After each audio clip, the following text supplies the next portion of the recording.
여러분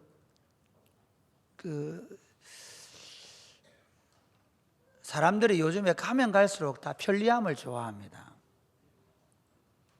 그래서 할 수만 있으면 편하게 하려고 합니다. 가면 갈수록 편해집니다. 얼마나 편한 세상이 됐느냐. 옛날에 우리는 전기밥솥만 나와도 편하게, 저는 제가 고등학교 다닐 때 자취할 때 골로에다 밥을 해 먹었거든요. 골로 기억하십니까? 나이 들면 안 돼가지고 다 그때 연탄 갈고 골로에 밥 해 먹고 그랬잖아요. 그런데 전기밥솥이 나와가지고 얼마나 우리가 좋아졌습니까? 그런데 조금 있다가 뭐 또 밥통도 나오고 또 그건 이제 합쳐져 가지고 이제는 압력 밥솥이 나와가지고 전기로 막 밥을 하고 나서 또 보존을 해주고. 요즘에는 그 정도가 아닙니다. 이제 밖에 나가서 밥 좀 해달라고 하면 밥도 다 해줍니다. 진이가 알아서 해주고. 요즘 저는 전화도 절대 패드를 안 누릅니다. 하이 빅스비, 내 사랑 부탁해, 전화 그래줘. 그럼 걔가 알아서 다 해줍니다. 참 편리했습니다. 요즘 내비게이션 나와 좋아졌죠. 요즘에는 내비게이션 누르지도 않습니다. 사랑이 꼽히는 교회, 그럼 사랑이 꼽히는 교회 쭉 이렇게 내비게이션 알아서 쭉 나와가지고 그래가 안내한단 말이에요. 그래서 사람들이요, 그러다 보니까 편해지는 것이 굉장히 익숙해집니다. 그래서 예수도 어떻게 믿으려고 할까요? 편하게 믿고 싶어 합니다. 왠지 불편해지는 게 싫어합니다. 요즘 제가 히브리서 강의를 하는데요, 3부 애들이 죽으려고 그럽니다. 와, 목사님 너무 어려워. 좀 뭐 쉽게 안 돼요. 정말 제가 쉽게 하는 겁니다. 여러분 몰라서 그렇지. 진짜 어렵게 하는 사람 만나볼래요? 이게 사람들이 있잖아요, 자꾸 진리에 대해서 좀 더 쉬운 길을 가고 싶어 합니다. 제가 뭐 다른 종교에 대해 얘기하고 싶은 건 아닌데 종종 이런 유혹을 받습니다. 우리 교회가 그래 세게 뭐 술, 담배 하지 마라 뭐 이렇게 얘기 안 하니까 우리 성도들이 안심을 하는데, 예, 안심하셔도 됩니다. 술, 담배가 구원에 관련돼 있지는 않기 때문에 좀 몸을 생각해서 좀 더 거룩한 삶을 살아가기 위해서 절제하는 것은 중요하지만 그것 자체가 저와는 관련돼 있다고 생각하지는 않습니다. 그런데 이게 기독교가 너무 검주 검연을 강조하다 보니까 사람들이 캐톨릭으로 가려는 유혹이 있습니다. 그거는 봐야 된다더라. 아니, 신부님들이 또 주당이라더라. 신부님과 함께 술잔을 부딪히며 찬찬찬 할 수 있는 곳이 캐톨릭 교회거든요. 그래서 제 친구들은 있잖아요, 그 성당 다닐 때 토요일만 되면 고3 때 애들이 그 고3의 그 애환을 그 성당의 신부님과 함께 포장마차에서 그렇게 보내요. 갑자기 다음 주부터 성도 확 줄어드는 거 아닌지 모르겠는데. 그 다음에 거기다가 또 하나 더 한국의 심각한 문제 중 하나는 제사 문제입니다. 예수 믿고 구원 받는다는데 천주교도 그렇게 얘기하거든요. 그러니까 그냥 뭐 제사 지내면서 그래서 구원도 받고 할 수 있지 않냐 하는 생각을 하고, 심지어 그렇게 결정해서 성당에 가는 분도 계십니다. 제가 쭉 들었습니다. 봐라, 너 교회는 제사 드리면 안 된다잖아. 그럼 제사 드리고 구원 받잖아. 똑같잖아. 이렇게 얘기하는 겁니다. 저는 그것에 대해서 얘기하기보다 사람들의 마음속에 그것만 있는 게 아니고 예수 믿으면서도 자기를 포기하지 않고 믿을 수 있다고 생각합니다. 예수 믿기는 믿지만 내가 사랑하는 이 돈을 절대로 놓지 않아도 된다 생각합니다. 그런 예수를 믿고 싶어 합니다. 아니, 내 무력을 채워줄 수 있는 예수님을 구합니다. 돈도 많이 벌고 그리고 예수도 잘 믿을 수 있는 하나님을 구합니다. 내 명예와 내 지위와 권세를 더 보장해주고 강화시켜 줄 수 있는 신앙. 아니, 적당하게 타협해 가면서 하나님도 섬기고 물질로 섬깁니다. 목사님 몰라서 그렇지, 목사님이 몰라서 그러는 모양인데 돈이 얼마나 나를 편리하게 하는지 아십니까? 라고 마음속에 다 생각하고 교회 옵니다. 어떠세요? 그러다 보니까 예수 그리스도 안에서만 진정한 평안, 참된 부요함, 만족함에 대해서 생각하지 않습니다.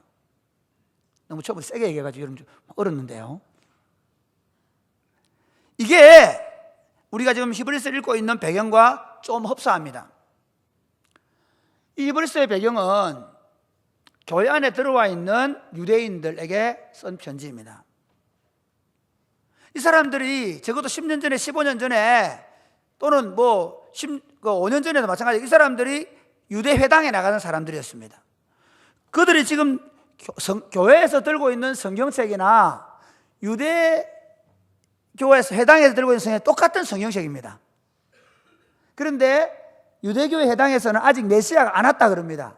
그래서 할례를 받아야 되고 율법을 잘 지켜서 음식의 법을 지켜내야 된다고 얘기합니다.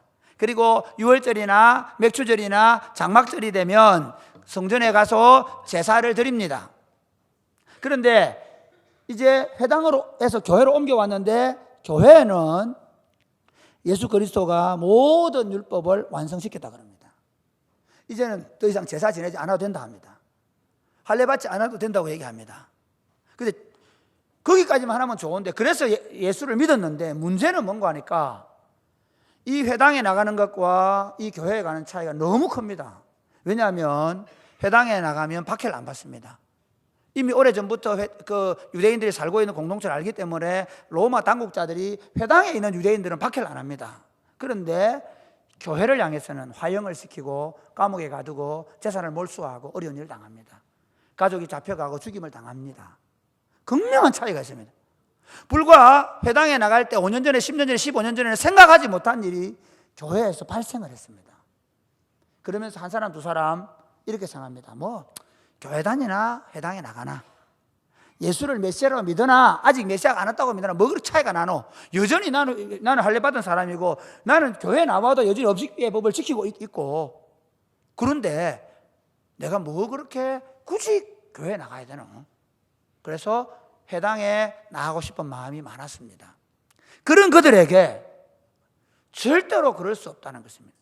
뒤돌았으면 안 된다, 그렇게 얘기합니다. 우리 한번 보시겠습니다. 이게 이제 결론이 어디서 나느냐면요, 히브리서 10장, 10장. 자, 36절부터 같이 읽어보겠습니다. 히브리서 10장 36절부터 39절까지입니다. 같이 한번 읽어 시작. 너희에게 인내가 필요하면 너희가 하나님의 뜻을 행하는 후에 약속하신 것을 받기 위함이라. 잠시 잠깐 후면 오시리가 오시리니 지체하지 아니하시리라. 나의 의인은 믿음으로 말미암아 살리라. 또한 뒤로 물러가면 내 마음이 그를 기뻐하지 아니하리라 하셨느니라. 우리는 뒤로 물러가 멸망할 자가 아니요 오직 영혼을 구원하며 이르는 믿음을 가진. 요 뒤로 물러간다는 말은 다시 회당으로 간다는 겁니다. 하나님은 그걸 기뻐하지 않겠다는 것입니다. 그렇게 하면 멸망을 받는다는 것입니다. 아니, 엊그제까지만 해도 이게 하나님의 백성의 삶이었습니다. 예수님이 오시기 전까지, 복음이 로마에 전해지기 전까지, 복음이 소아시아에 전해지기 전까지 그들은 이것이 구원의 진리인 줄 믿고 살았습니다. 그렇지 않습니까? 그런데 아니, 예수님을 믿으면서 이제 예수님 외에는 구원이 없다고 얘기하는 거예요. 이게 굉장히 어려운 문제였습니다. 여러분은 예수 믿는 당연한가 이렇게 생각하지만 그것이 조상대대로 1400년 동안 내려오던 이 신앙을 이제 예수 그리스도로 대체를 하자 그러니까 똑같은 성경을 들고 있는데 예수 그리스도는 이게 해결됐다고 얘기하니까 이게 어려웠던 겁니다. 그러나 우리가 알아야 되는 것은 분명하게 히브리서를 통해서 예수 그리스도만이 유일한 구원자이시다, 탁월한 구원자이시다, 천사도 모세도 대제사장도 하지 못한 일을 예수께서 하셨다는 것을 믿는 것입니다. 할렐루야. 우리가 1장부터 6장까지 내용은 천사들보다 탁월하신 하나님의 아들 예수 그리스도, 그 다음에 모세보다 탁월하신 오셔서 말씀하시는 말씀을 이루신 예수 그리스도, 그 다음에 6장, 7장, 지금 7장, 8장, 9장에 걸쳐서는 물론 4장부터 나오지만 우리의 대제사장이 되신 예수 그리스도는 레위인들의 제사장들과도 탁월하신 대제사장이시다는 것을 말씀하면서 지난 주일날은 레위인들보다 탁월한 멜기세덱의 반차를 따르신 예수님에 대해서 얘기했죠.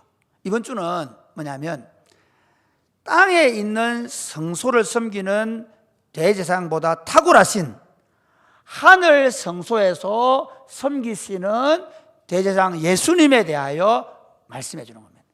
새 언약의 대제사장이 되신 예수님이라는 말씀을 가지고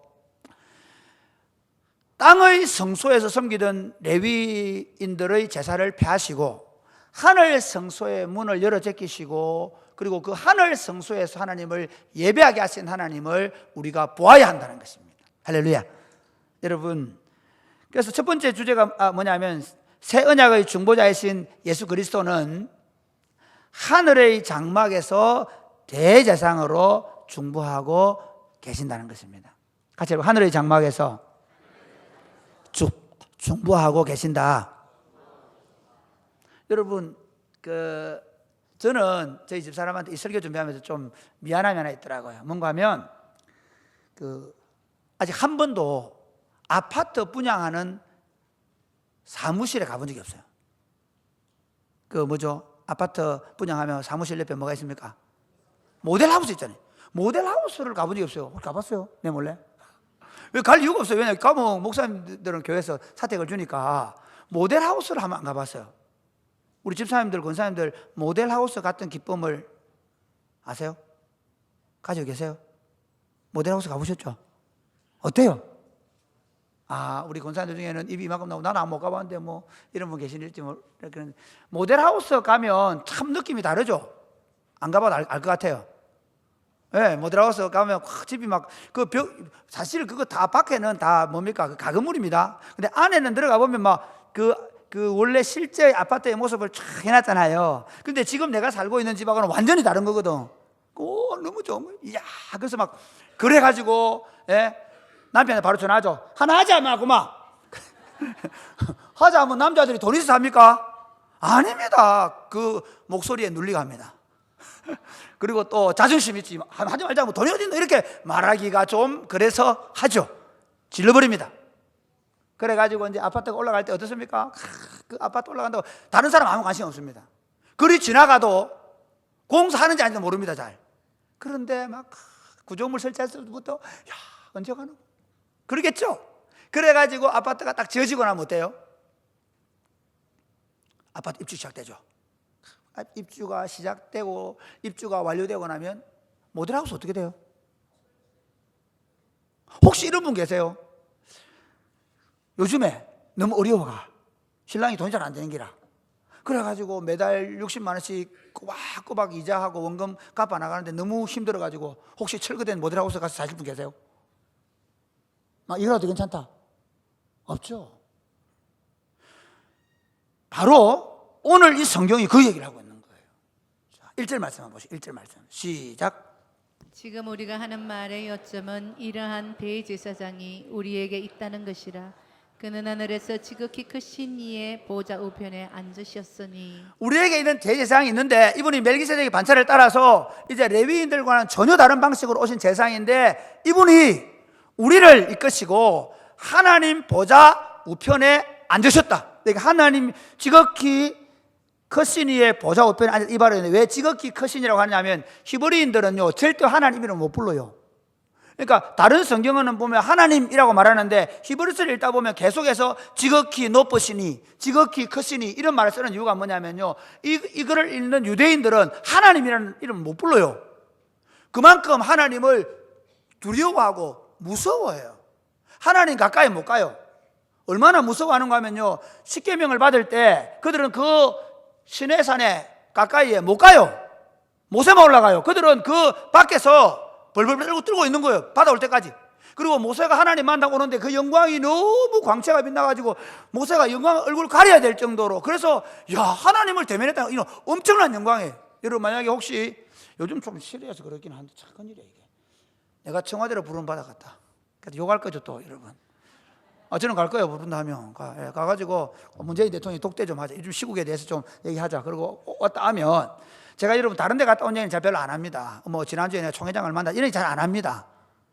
그러나 제가 만약에 이번에 대통령을 만나고 왔다 그럼 여러분 어떻게 하시겠습니까? 아니 또 이쪽에 또 보수 우파들도 있으니까 제가 이번에 그 금식기도 하고 있는 황교안 대표를 내가 가서 만나왔다. 그럼 여러분 어떻습니까? 물어보겠죠. 지금 이 상황을 보면 이런 겁니다.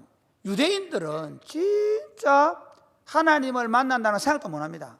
심지어 땅에 있는 성전에 있을 때에도 그 땅에 있는 성소에 제사장만 들어갑니다. 거기 다른 사람이 들어가면 그 성소 안으로 들어가면 죽습니다. 그 다음에 지성소 안으로는 1년에 한 번만 그것도 대제사장이 들어가야 합니다. 처음부터 일어난 사건 한번 보십시오. 아론의 두 아들이 하나님이 명하시지 않은 불을 들이다가 바로 그 자리에 죽었습니다. 다윗이 법궤를 가지고 오다가 그 우사가 법궤 흔들린다고 손잡았다가 그대로 죽었습니다. 무슨 말인가 하면 하나님 가까이 가면 뭐예요? 죽는 거예요. 그런데 하나님 보좌 우편에 딱 버티고 계신 분이 계신다는 거예요. 우리 맏형님 예수님. 우리가 히브리서 1장에서 그 얘기했잖아요. 우리의 맏형님이 되시다 했잖아요. 우리의 맏형님이 거기 계시는 거예요. 할렐루야. 감동을 하시네. 이게 얼마나 그러냐면요, 제가 경산시장도 한 바퀴 못 만났습니다. 직접 그분 사무실에 들어간 처음입니다. 우리 요 길 날 때 요 길이 이렇게 우리 쫓게 돼 있잖아요. 이걸 좀 이거 땅 지금 이렇게 된 거는요, 저 땅을 팔라는 거야. 그래가지고 우리 장로님들이 가봅시다. 빨리 시장 만나고 팔지 말라고 해내가지고 그 시에 누가 소스를 줘가지고 그 가가지고 얘기했죠. 팔면 안 된다고. 그 시장님 만나가지고 팔지 마세요. 이랬더니 도시가장 불러가지고 이거 판다고 그래, 이거 팔지 말고 이거 길 좀 내달라고 이렇게 했거든요. 그 뒤로 지금 한 번도 못 갔어요. 제가 시에 대해서 할 말이 얼마나 많겠어요. 만약에 제 동생이나 제 삼촌만 시에 뭐 부시장이나 국장만 돼 있어도요, 제가 수시로 얘기할 거예요. 그 지금 바로 그 얘기하는 겁니다. 얼마나 이제 예수님으로 말미암아 이게 바뀌어버렸는가 하면요, 이전에는 어땠는가 하면, 자, 이전에 한번 5절 보세요. 5절 시작. 그들이 섬기는 것은 하늘에 있는 것의 모형과 그림자라. 모세가 장막을 제하려 할 때에 지시하심을 얻은 것 같으니 이르시되 삼가 모든 것을 산에서 내게 보이던 본을 따라 지어라 하셨느니라. 출애굽기 25장에 가서 보면요, 여러분 있습니다. 모세가 출애굽기 20장부터 보면 십계명을 받아왔고 성막에 대한 비전을 받아왔습니다. 그러니까 하나님을 만나고 하나님 두 가지를 줬습니다. 뭘 줬냐면, 자, 하나님의 법이 이거다. 하나님의 법을 줬습니다. 그게 십계명입니다. 돌판에 3개 줬습니다. 또 하나는 뭐냐면, 이 법을 어겼을 때 내가 내 궁정을 너 땅에 세워놓겠다. 내 궁정에서 나를 만나러 와서 나에게 화해를 청하고, 그리고 내 백성이 되어 사는 방법은 너가 범죄할 때마다 제사를 드리는 거다. 그래서 하늘에 보여주는 식양대로 성전을 만든 겁니다. 거기에서 지금 레위인의 계통의 제사장들이 제사를 드렸습니다. 그런데 이제 그 제사를 드리지 않게 된 겁니다. 그 제사를 드릴 필요가 없게 된 겁니다. 왜냐하면 다른 재물을 가지고 들어가신 거예요. 자, 우리 2절부터 4절까지 시작. 참 장막에서 섬기는 이시라. 이 장막은 주께서 세우신 것이요 사람이 세운 것이 아니니라. 대제사장마다 예물과 제사드림을 위하여 세운 자니 그러므로 그도 무엇인가 드릴 것이 있어야 할지니라.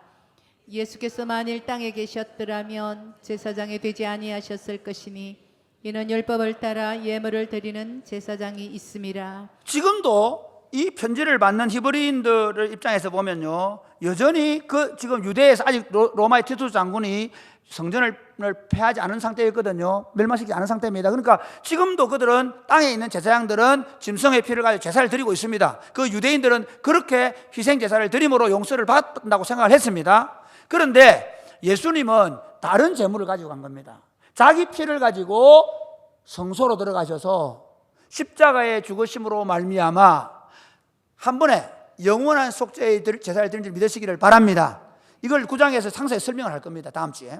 그런데 그렇게 하셔서 예수님이 얻은 게 뭔가 하면 그가 하나님의 아들이시라는 사실이 증명이 된 겁니다.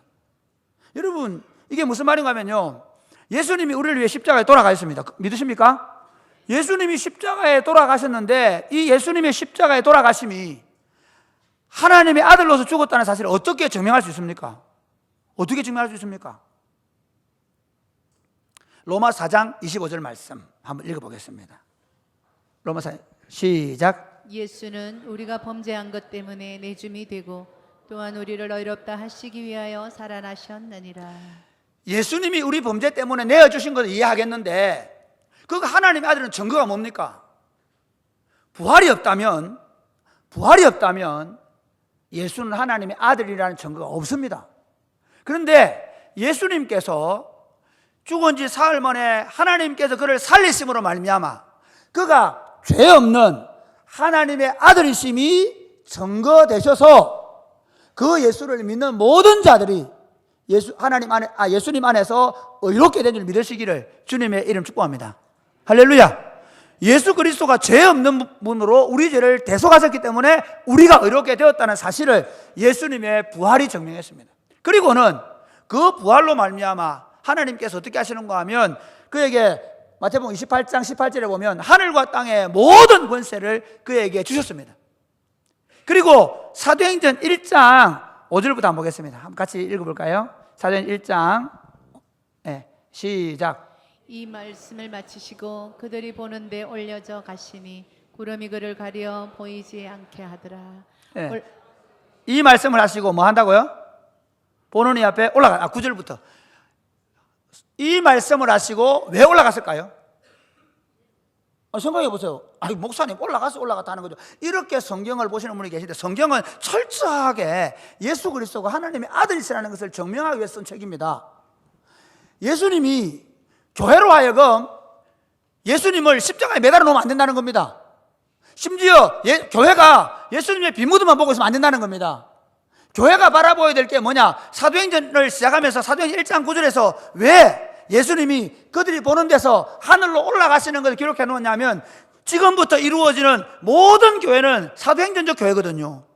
사도행전의 역사는 사실은 계속 이루어지고 있습니다. 그런데 지금부터 교회는 어떤 생각을 해야 되냐면 예수님이 십자가에 매달려 있거나 지금 부활한 상태로 있는 것이 아니라 하나님께로 올라가서 하나님 보좌 우편에서 떡하니 버티고 있다는 거예요. 할렐루야. 이걸 잘 아세요. 이게 떡하니 버티고 있다는 것을 주목하셔야 됩니다. 만약에 여러분 형님들 가운데 여러분 뭐 동생 가운데 만약에 대통령 비서실장이 있다면 어떻게 되겠습니까? 그걸 떡하니 버티고 있는 거잖아요. 심지어 대통령이 됐다면 어떻게 생각하겠습니까? 대단한 것이죠. 그런데 이 예수님이 지금 하나님 보좌 우편에서 딱 버티고 있는 거예요. 이분이 우리의 대제사장이 된다는 거죠. 그러니까 지금까지는 땅에 있는 성소에서 그리고 우리가 죄를 지을 때마다 잘못했다고 가서 얘기하면 그 양을 끌고 가서 얘기하면 그 양을 대신 잡아가지고 대제사장이나 제사장이 대신 나는 들어가도 못해. 그 제사장이 들어가서 용서의 제사를 드리고 살아나오면 그것도 겨우 죽을 수도 있습니다. 다른 불 드리거나 딴짓 하다가 제사장이 죽을 수도 있어요. 그러면 끌어내도록 줄을 아예 따라놓고 들어가요. 끌어내도록. 그렇게 무섭던 하나님을 이제는 우리 마정님이 예수님 십자가에 죽으실 때 성소의 휘장이 위에서부터 아래로 쫙 찢어져 버린 거예요. 그리고는 하나님 보좌 우편에서 지금 나를 위한 중보자로 있는 거예요. 그리고 나는 그분 앞에 언제나 어디에서나 자연스럽게 자유롭게 말할 수 있습니다. 할렐루야. 이게 지금 말하고 싶은 거예요. 지금까지 있던 모든 재산은 이제 폐지를 해버린 겁니다. 왜냐하면 완벽한 방법이 왔기 때문에. 그래서 사랑하는 여러분, 이제 예수 그리스도 안에 있는 사람들이 믿어야 될 게 있습니다. 이게 놀라운 겁니다. 그냥 예수님이 좋다 정도 아니고 예수 그리스도 안에 있는 자들에게 주신 복이 뭐냐? 로마서 8장 34절 말씀 같이 읽겠습니다. 시작. 누가 정죄하리요? 죽으실 뿐 아니라 다시 살아나신 이는 그리스도 예수시니 그는 하나님의 우편에 계신 자요 우리를 위하여 강구하시는. 지금 제가 하는 말을 한 문장 요약해놨습니다. 우리를 위하여 죽으시고 부활하셔서 하나님 보좌에 계신 분이 예수 그리스도인데 누가 우리를 정죄하겠냐? 아무도 우리를 정죄 못하는 거예요.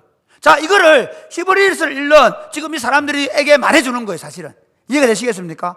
야, 너 뭘 두려워하냐? 죽음을 무서워하냐? 칼을 무서워하냐? 아니, 가난해지는 건 무서워하냐? 아니, 그것과도 비교할 수 없는 우리의 중보자가 계신다는 겁니다. 자, 그래서 그걸 설명합니다. 8장 35절부터 같이 시작. 39절까지 시작. 누가 우리를 그리스도의 사랑에서 끊으리요? 환난이나 공고나 박해나 기근이나 적신이나 위험이나 칼이랴. 기록된 바 우리가 종일 주를 위하여 죽임을 당하게 되며 도살당할 양같이 여김을 받았나이다 함과 같으니라. 그러나 이 모든 일에 우리를 사랑하시는 이로 말미암아 우리가 넉넉히 이기느니라. 내가 확신하노니 사망이나 생명이나 천사들이나 권세자들이나 현재일이나 장래일이나 능력이나 높음이나 깊음이나 다른 어떤 피조물이라도 우리를 우리 주 예수 그리스도 안에서 있는 하나님의 사랑에서 끊을 수 없습니다. 로마서를 받는 성도도 마찬가지입니다. 왜냐하면 그 로마서를 받을 때는 그 로마 교회 안에 유대인과 이방인이 같이 섞여 있습니다. 그리고 글라우디오 황제 때 쫓겨났다가 다시 들어갔습니다. 지금 네로 황제의 박해가 시작되기 전입니다. 히브리서는 네로 황제의 박해를 받는 상황입니다. 그러면 지금 이들 안에도 참 예수 믿는 게 너무 쉽지 않습니다. 그래서 우리가 종일 죽임을 당하며 도살할 양같이 여김을 받나이다. 진짜 예수 믿는 게 쉽지 않습니다. 그런데 뭐라고 얘기하느냐 하면 이렇게 얘기합니다. 누가 우리를 그래서 사랑해서 끊겠느냐? 환난이나 공고나 박해나 기근이나 위험이나 적신이나 칼이랴. 어떤 것도 우리를 그리스도의 사랑에 끊을 수 없다. 왜냐하면 그분이 하나님 보좌 우편에서 우리를 중보하시기 때문에 믿으시기를 바랍니다. 그러므로 우리는 어떻게 할 수 있습니까? 우리가 어떤 어려움이 있어도 우리는 이 모든 일을 우리를 사랑하시는 이로 말미암아 넉넉히 이길 수 있음을 믿으시기를 주님의 이름으로 축복합니다. 이 확신을 가지십시오. 여러분이 예수 믿으면서 좀 손해볼 것 같아서 대충 숨기고, 아니 내가 예수 믿으면 뭔가 좀 잘 안 될 것 같은 위험 걱정 때문에 숨긴다면 여러분 정말 모르는 겁니다. 사람들이 돈을 가지지만 마음의 평안이 없을 수 있습니다. 사람이 권력은 가지지만 하늘의 기쁨은 잃어버릴 수 있습니다. 그러나 여러분, 돈이 있든 없든 권력이 있든 없든 예수 그리스도 안에 있는 자들에게는 하늘의 평안과 기쁨과 만족이 있는지 믿으시기를 주 예수님의 이름으로 축복합니다. 내가 확신하는 사망이나 생명이나 천사들이나 권세자들이나 능력이나 높음이나 기쁨이나 세상에 있는 어떤 피조물도 우리를 하나님의 사랑에서 끊을 수 없다는 확신. 할렐루야. 여러분, 하나님 우리를 사랑하시면 뭘 못 줍니까? 하나님 우리를 사랑하시면 어떻게 우리를 위하지 않겠습니까? 여러분 그거 두려워하지 마시기 바랍니다. 그 이야기를 오늘 로마서를 읽는 성도들과 히브리서를 읽는 성도들이 해주고 싶은 거예요. 그리고 오늘 우리에게 해주고 싶은 겁니다. 예수님이 하나님 보좌 우편에서 우리를 위한 마형님이 떡하니 버티고 서서 우리를 위한 중보자가 되셨는데 뭘 걱정하냐는 겁니다. 그러므로 사랑하는 여러분, 우리가 해야 될 일이 무엇입니까? 하나님 앞에 부지런히 나아가는 것입니다. 하나님 앞에 여러분의 어떤 문제든 어떤 아픔이든 어떤 고통이든 가지고 부지런히 나아가시기를 바랍니다. 두 번째 보면 새 언약의 중보신 예수 그리스도, 두 번째 하니까 세 번째가 있을 거라 생각하는데 지난주부터 없다는 사실 눈치채신 분 계시죠? 성경이 두 가지만 얘기하는데 왜 제가 세 가지를 얘기하겠습니까? 또 하나가 뭐냐면 제가 아까 무슨 말씀드렸죠? 두 기둥을 얘기했습니다. 하나는 모세가 받은 성막이라는 기둥, 율법은, 또 하나는 말씀이라는 기준입니다. 계명이라는 기준. 이 계명에 대해 얘기합니다. 자, 새 언약의 중보자인 예수님께서는 우리 마음에 자신의 법을 새겨 주셨습니다. 이게 어떤 의미인가를 좀 살펴보겠습니다. 자, 우리 6절 말씀 같이 시작. 그러나 6절 시작. 그러나 이제 그는 더 아름다운 직분을 얻으셨으니 그는 더 좋은 약속으로 세우신 더 좋은 언약의 중보자시니 우리에게 더 좋은 언약, 더 좋은 약속의 중보자가 되셨다고 얘기해요. 그게 무슨 말이냐? 자, 7절 읽어보실래요? 시작. 7절부터 9절까지 시작. 저 첫 언약이 무엄하였더라면 둘째 것을 요구할 일이 없었으려니와 그들의 잘못을 지적하여 말씀하시되 주께서 이르시되 볼지어다 날이 이르리니 내가 이스라엘 집과 유다 집과 더불어 새 언약을 맺으리라. 또 주께서 이르시기를 이 언약은 내가 그들의 열조의 손을 잡고 애굽 땅에서 인도하여 내던 날에 그들과 맺은 언약과 같지 아니하도다. 그들은 내 언약 안에 머물러 있지 아니하므로 내가 그들을 돌보지 아니하였노라. 첫 언약은 무음했다니까 무음하지 않았다는 거죠. 흠이 있었다는 겁니다. 왜냐하면요, 이 첫 언약 안에 있는 사람들이 못 지켜냈단 말이에요. 처음부터 못 지켜냈어요. 재밌는 건 뭐냐면요, 모세가 시내산에서 그 십계명 받아올 때 벌써 우상숭배하고 있었잖아요. 첫 판부터 깨부숩니다. 첫 판부터 모세가. 그리고 다시 받으러 갔지 않습니까? 다시 받아온 돌판 어떻게 했을까요? 재밌습니다. 다시 받아온 돌판을 성막을 만든 다음에 아예 그 지성소 안에 법궤에다 집어넣어놨어요. 왜 넣어놨는지 아십니까? 이게 드러나면 다 죽어. 이 법 앞에 살자가 없어. 이 법을 보면 살자가 없는 겁니다. 그래서 어떻게 하냐, 이걸, 이 하나님의 법을, 하나님이 직접 받은 그 돌판을 지성소 법궤에다 놔두고 1년에 한 번씩 온 백성의 죄를 다 짊어간 대제사장이 염소의 피를 가지고 거기 뿌립니다. 우리가 죽게 되었습니다. 이 율법 앞에서 살자가 없다는 거예요. 왜냐하면 그들의 법을 할례를 통하여 몸에 새겼고 그들의 법을 돌판에 새겼기 때문입니다. 이제 내가 너희를 위하여 너희 마음에 법을 새겨놓겠다. 마음에. 그래서 그 마음이 바뀌어서 아무리 여러분 생각해보세요. 우리가 아무리 여기 뭐 책에 써놔도 뭐 내 마음이 동하지 않으면 됩니까 안 됩니까? 안 되는 거예요. 그 얘기하는 겁니다. 안 되는 거예요. 그래서 내가 그들은 내 언약 안에 머물지 아니함으로 내가 그들을 돌보지 않았다. 그 돌보지 않을 때 하나님이 새로운 법을 주는 약속을 주셨어요. 자, 9절 우리 10절부터 한번 보실래요? 10절부터 13절까지 시작. 또 주께서 이르시되 그날 후에 내가 이스라엘 집과 맺을 언약은 이것이니 내 법을 그들의 생각에 두고 그들의 마음에 이것을 기록하리라. 나는 그들의 하나님이 되고 그들은 내게 백성이 되리라. 또 각각 자기 나라 사람과 각각 자기 형제를 가르쳐 이르기를 주를 알라 하지 아니할 것은 그들이 작은 자로부터 큰 자까지 나를 알미라. 내가 그들의 불의를 긍휼히 여기고 그들의 죄를 다시 기억하지 아니하리라 하셨느니라. 새 언약이라 말씀하셨음에 첫 것은 낡아지게 하신 것이니 낡아지고 쇠하는 것은 없어져 가는 것이니라. 여러분 이게 어디 기록되어 있는가 하면 예레미야 31장 31절부터 34절에 그대로 기록되어 있습니다. 왜 예레미야서에 기록되어 있을까요? 예레미야는 유다 족속들, 그러니까 하나님의 백성들이 하나님의 율법을 지키지 않아서 하나님이 극단적인 방법을 선택했는데 그게 뭔가 하면 바벨론의 군대를 보내가지고 완전히 성전까지 다 멸망시켜버리는 초토화 작업을 벌였습니다. 하나님이 그 예루살렘을 다 멸망시킬 것을 말씀하시면서 안 되겠다는 겁니다. 이게 돌판에 새겨놔가지고는 너희 몸에 할례를 해가지고는 안 되겠다는 겁니다. 너희 마음에 율법을 새길 수 있는 메시아를 때가 되면 보내주겠다 하는 약속을 하면서 이 성전을 없애버린 겁니다. 이해되십니까? 그래서 예수님께서 오셨다는, 우리 예레미야 31장 읽어보실래요? 자, 우리 31장 31절부터 시작. 여호와의 말씀이니라. 보라, 날이 이르리니 내가 이스라엘 집과 유다 집에 새 언약을 맺으리라. 이 언약은 내가 그들의 조상들의 손을 잡고 애굽 땅에서 인도하여 내던 날에 맺은 것과 같지 아니할 것은 내가 그들의 남편이 되었고 그들이 내 언약을 깨뜨렸음이라. 이게 첫 언약이죠. 시작. 그러나 그날 후에 내가 이스라엘 집과 맺을 언약은 이러하니 곧 내가 나의 법을 그들의 속에 두며 그들의 마음에 기록하기를 나는 그들의 하나님이 되고 그들은 내 백성이 될 것이라. 여호와의 말씀이니라. 그들이 다시는 각기 이웃과 형제를 가리켜 이르기를 너는 여호와를 알라 하지 아니하리니 이는 작은 자로부터 큰 자까지 다를 알기 때문이라. 내가 그들의 악행을 사하고 다시는 그 죄를 기억하지 아니하리라. 여호와의 말씀이니라. 이게 이 원리가 너무 중요합니다. 그러니까 교회가 다시 종교를 가르치면 안 됩니다. 이거 해라, 이거 안 하면 벌 받는다. 그래가 강제로 메고 이거 하도록 만들고, 제가 우리 교회를 목회하면서 부목사님들하고 지금 17년 동안 해가는 게 뭐냐면 억지로 하지 않겠다는 겁니다. 그래서 우리 출퇴근 자유입니다. 기도에 대해서 자유합니다. 모든 것에서 심지어 보고서 없습니다. 자유합니다. 하나님의 일을 억지로 한다는 것은 말이 안 된다는 겁니다.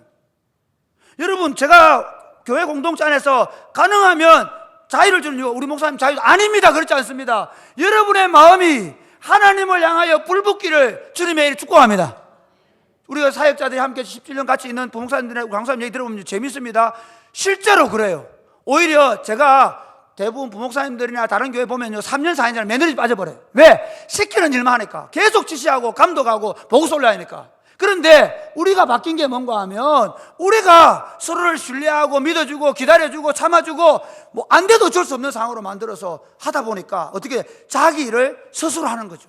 교회 똑같습니다. 여러분 신앙생활 하면서 절대로 누가 강제로 안 시켜서 못한다는 바보가 생각하지 마시기 바랍니다. 예수님이 가져온 법은 다른 겁니다. 절대로 다른 겁니다. 우리 마음의 감동입니다. 그래서 예수님이 첫 번째 하시는 일이 뭐냐 하면 우리를 거듭나게 하십니다. 할렐루야. 여러분 요한복음 3장에 보면 놀라운 비유가, 요한복음은 상징이거든요. 상징인데 옛 언약의 대표인 니고데모가 나옵니다. 옛 언약의 대표인 니고데모가 와서 선생님은 내가 보니까 하나님이 보낸 사람이 맞습니다. 당신의 하는 일, 표적이 그것을 증명합니다. 이렇게 얘기했습니다. 그러니까 딱 두 번째 언약, 새 언약의 중보자이신 예수님 오셔가 이렇게 얘기합니다. 니고데모야, 네가 거듭나야 된다. 지금까지는 그들이 율법에 매여 있었지만 지금까지는 그들이 도래판세기 율법을 보면서 내가 죄인이구나, 그걸 깨달아야 되는 거예요. 지금까지는 내가 죄인이구나, 그래서 누가 와야 돼요? 메시아가 와야 되는구나. 메시아가 와서 나를 구원해 줘야 돼. 이거를 구약의 유대인들이 믿고 있었단 말이에요. 이제 메시아가 왔다는 거죠. 그래서 니고데모 이렇게 얘기하는 거예요. 네가 이제 거듭나야 된다. 이제부터는 거듭남으로 하나님의 백성인, 할렐루야, 거듭남을 통하여, 다시 말해 그 거듭나면 하늘로부터 주신 생명을 받아야 산다는 거예요. 그런데 하늘로부터 생명을 받기 위해서 어떻게 해야 되냐? 재밌습니다. 예수님, 그러면 하늘로부터 태어나면 어떻게 됩니까? 엄마 뱃속에 들어갔다 해야 됩니까? 아니다. 어떻게 돼야 되냐? 요한복음 3장 14절부터 읽어보겠습니다. 시작. 모세가 광야에서 뱀을 든 것 같이 인자도 돌려야 하리니 이는 그를 믿는 자마다 영생을 얻게 하려 하심이니라. 하나님이 세상을 이처럼 사랑하사 독생자를 주셨으니 이는 그를 믿는 자마다 멸망하지 않고 영생을 얻게 하려 하심이라. 여러분, 구약의 이스라엘 백성은 하나님 사랑했습니다. 얼마나 사랑했으면 애굽에 있는 모든 장자들을 다 죽이고, 그리고 하나님의 애굽의 군대를 홍해에 다 수장시키면서 그들을 건져냈지 않습니까? 사랑해서 했습니다. 그런데 그들이 하나님의 사랑을 모르는 겁니다. 그 하나님이 어떻게 하시는가 하면 하나님이 우리를 사랑하는 것을 보여주기 위해서 자기 아들을 보내셨습니다. 자기 아들을 보내셔서 우리의 모든 죄를 그에게 뒤집어 씌우고 그를 강도로 만드셔서, 그를 죄인 중에 괴수로 만들어셔서, 그를 심판받아 마땅한 자로 만드셔서 심판주가 심판을 당하게 하신 사건이 십자가인지 넣으시기를 바랍니다. 바로 이 사건을 통해서 너희를 거듭나게 하겠다는 겁니다. 이게 하나님의 계획이었습니다. 사랑하는 여러분, 여기서부터 우리 마음이 바뀌는 겁니다. 하나님의 사랑을 예수 그리스도의 십자가에서 보게 주님을 주님의 애를 축복합니다. 우리가 예수를 믿게 된 것은 이거 안 믿으면 지옥 가니까, 이거 안 믿으면 하나님이 버려주니까 안 믿는 게 아니라 하나님이 나를 얼마나 사랑하는지 내가 예수님의 십자가를 보며 발견했기 때문에 믿으시기를 바랍니다. 제가 아이들을 사랑합니다. 그런데 너무 사랑해도 가끔씩 신경질이 날 때가 있습니다. 이번에 우리 다섯째가요, 집사람이 어디 갔는데 말도 안 되는 걸 애를 먹이는 거예요. 아니 그걸 이놈이 자야 되는데, 잘 시간이 되는데도 끝까지 안 한다는 거예요. 모욕하자는데 안 한다고.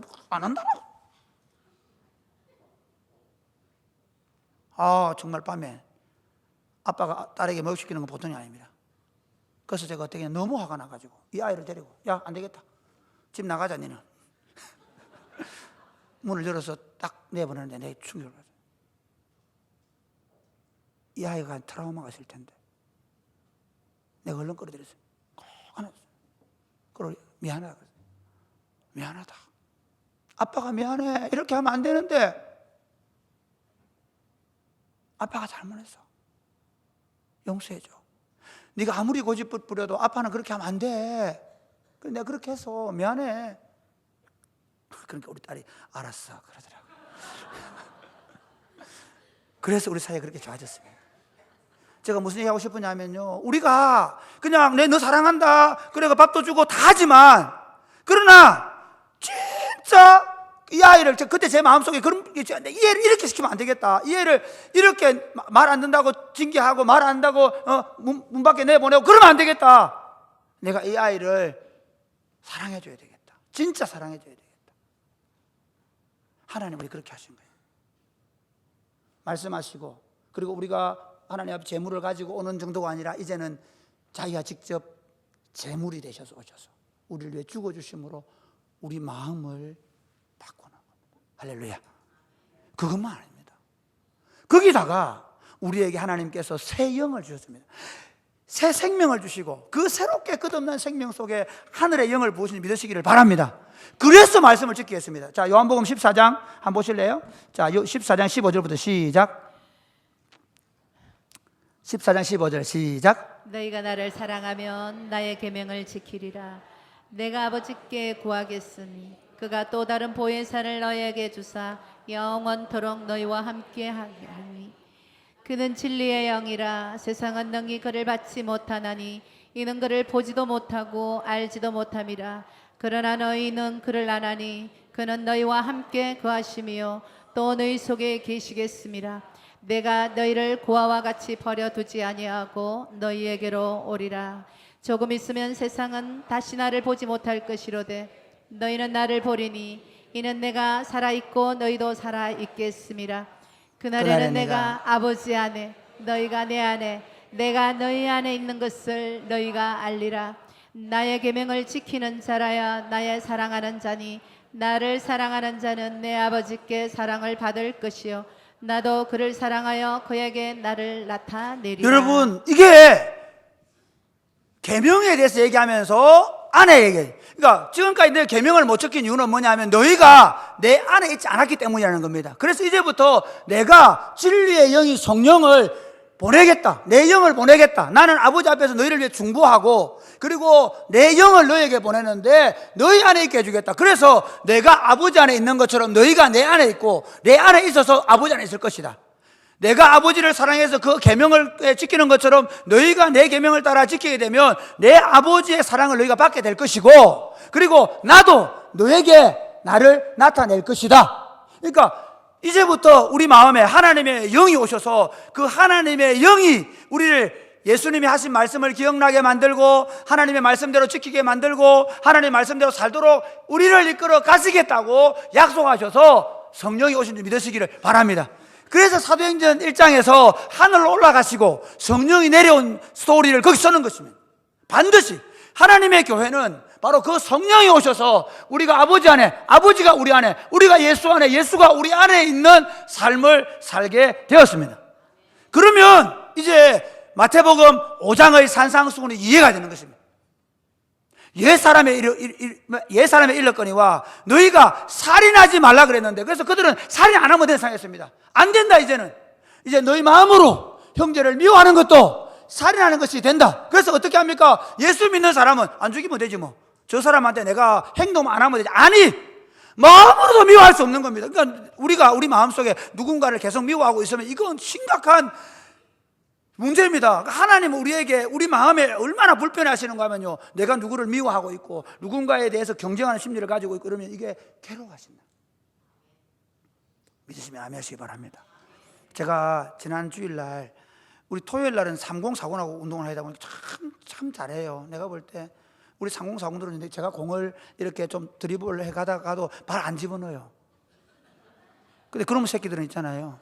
그 없어서 하는 얘기인데 공차 앞에 갔는데 큰 발로 끄집어 가요. 끄집어. 그러다가 내 잘못 걸리면 내가 넘어지고. 지난주는 무슨 일이 있었는가 하면 고백하는데 제가 9시까지 설교 준비하다가 이제 주일날 다음 주 일이 많기 때문에 미리 좀 준비 좀 해놓겠다고 이렇게 머리가 이게 쥐가 날 일이잖아. 이게 진짜 저도 처음 설교 본문 받을 때 항상 쥐가 나요. 이거 뭐 어떻게 풀어야 되나. 그런데 이제 그렇게 하고 9시 돼가지고 이제 급하게 나가니까 한 게임 하려고 하는 거야. 내 한다 이랬더니 골키퍼가 비해 주더라고요. 자기 했다고. 그래서 했어요. 첫 번째 하는데 몸이 풀립니까? 그래서 이제 한 20분 뛰고 다음 번 뛰려는데 경쟁이 붙어서 야 나가라 그랬거든요. 왜냐하면 우리가 돌 때는 한 게임 한 사람이 또 붙기 때문에 나가라니까 우리도 한 바퀴 안 했는데 이렇게 한 거야. 목사님 나가서 이러는 거야. 이야, 아무리 평등하다 하지만 자기 연민에 빠지대요. 내가 잘못했다 지금까지. 아무리 똑같다고 내가 얘기했지만 그래도 야 이것들이 내 어른인데 그래 버텼죠. 야 가라 그랬더니 목사님 가면 되거든. 순간적으로 진짜 미안한데 제가 순간적으로 내가 축구를 너무 좋아하는구나. 아들만도 못하구나. 아들 보고 나가라고 내가 축구장에 앉아있는 내 모습을 보면 내가 신경질이 나더라고. 그리고 10시까지 가기로 한 약속을 지키기로 하는 마음을 가지고 간다 하고 오는데 미안한 얘기인데 오는데 죽겠더라고요. 땀 살금 나서 이제 확 뛰려고 하는데 그걸 못 하고 가는 제 마음이 막 가는 억울함. 해도 너무한다 진짜 아들이. 제가 그러나 제 진짜 마음은 뭐냐면 내가 갑질 안 하기로 했지. 이 축구장에서도 안 해야 돼. 그 얘기 하려고요. 내 마음에 아닌 것처럼 하고 내 마음에 그냥 그 사람 안 본 척 하고 할 수 있어요. 심지어 종교는 그렇게 얘기해요. 목사들이 멀리 있어라. 불편할 때가 많아요. 가까이 같이 놀다 보면 진짜 내가 성질 다 드러나니까, 내 못난 게 다 드러나니까. 그러나 여러분, 그럼에도 불구하고 우리가 서로 용서하고 서로 받아주는 거예요. 자, 옛 사람은 간음하지 말라 그랬잖아요. 그러나 새 사람은 어떻게 얘기하냐? 이렇게 얘기합니다. 옛 언약은 간음하지 말라 그랬는데 새 언약은 마음으로도 여자를 보고 자매 이상으로 보면 안 된다고 얘기해요. 지금 우리 어떻게 살아왔어요? 새 언약에 살면서도 옛 언약적 방식으로 우리가 얼마나 많이 살아왔는지를 우리가 생각을 해봐야 돼요. 우리 마음이 바뀌었어요. 마음을 바꾸셔야 돼요. 아니, 내 감정이 지금 잘 안 돼도 예수님이 하신 방법이 뭔지를 생각하는 거죠. 내가 먼저 포기할 수 있고, 내가 지금 그렇게 내 욕망은 그걸 따라가고 싶은데 그 욕망을 십자가에 대못을 박는 사건이 매일같이 일어나야 한다는 거죠. 그러기 위해서 우리 안에 성령님을 보내신 줄 믿으시기를 바랍니다. 말씀을 맺겠습니다. 사랑하는 여러분, 예수 믿는 거 정말 행복한 겁니다. 예수 믿는 거 새로운 새 삶을 사는 것입니다. 신천지를 사는 것입니다. 우리는 신천지라는 종교는 아닙니다. 진짜 신천지는 우리입니다. 우리가 신천지 안 하니까 저들이 신천지 합니다. 우리가 신천지입니다. 예수 그리스도 외에 그 어떤 것도 우리에게 필요치 않습니다. 모든 만물이 그분의 것이고 모든 만물이 그분으로부터 나오고 모든 것이 그분에 돌아갈 것입니다. 할렐루야. 그러므로 사랑하는 여러분, 두 가지를 얘기하겠습니다. 하나는 어떤 인생의 문제든 어떤 실수든 어떤 아픔이든 그것 때문에 좌절하지 마십시오. 요즘 자살하는 사람도 많고 절망하는 사람도 많은데 하지 마십시오. 오히려 이렇게 하십시오. 우리의 맏형님이 떡하니 하늘에 버티고 서 계시는 대세상이시다.